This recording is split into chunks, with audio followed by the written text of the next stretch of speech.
SSC পরীক্ষার্থী গৌতম চৌধুরী মশার আক্রমণে অতিষ্ঠ সে, তাই বাধ্য হয়ে চেয়ার টেবিল ছেড়ে মশারি টাঙিয়ে বিছানায় বসে চলছে পরীক্ষার প্রস্তুতি। চেয়ার টেবিলে বসে পড়াশোনা করলে এখন দেখা যাচ্ছে মশার উপদ্রবে ওইভাবে পড়াতে মন দেওয়া যায় না। ময়মনসিংহ নগরীতে 2 অর্থ বছরে মশক নিধনে সিটি কর্পোরেশন ব্যয় করেছে প্রায় 1.5 কোটি টাকা। তবে তার কোনো সুফলই পাচ্ছেন না নগরবাসী। মহানগরের ড্রেন আর খাল যেন মশার আবাসস্থল।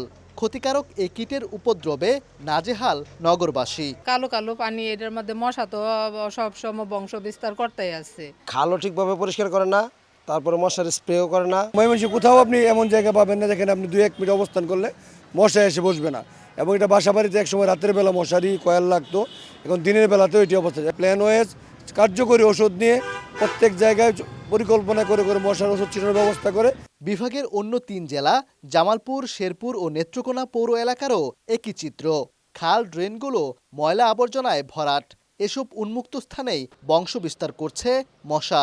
এমনকি কাজ করছে না মশার কয়েল ও ইলেকট্রনিক ব্যাট।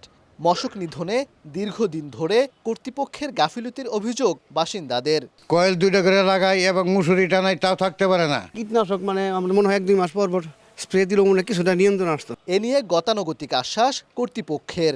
একটা ক্রাশ প্রোগ্রাম করছি 33টি ওয়ার্ডের, যেটা আমাদের 20 তারিখ থেকে এটা শুরু হবে এবং আপনাদেরকে প্রতিদিন 6টি ওয়ার্ডে এভাবে আমাদের প্রায় 10 দিন ব্যাপী এই কার্যক্রম চলমান থাকবে। আমাদের 4টা ভোগার মেশিন আছে এবং 3টে স্প্রে মেশিন আছে।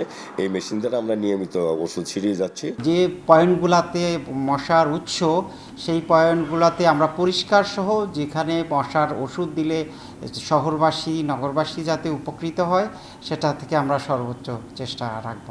আগামী বর্ষা মৌসুমে ডেঙ্গু ও চিকুনগুনিয়ার ভয়াবহ পরিস্থিতি মোকাবিলায় কর্তৃপক্ষকে কার্যকর পদক্ষেপ সহ মনিটরিং জোরদারের দাবি বাসিন্দা ও নাগরিক নেতাদের।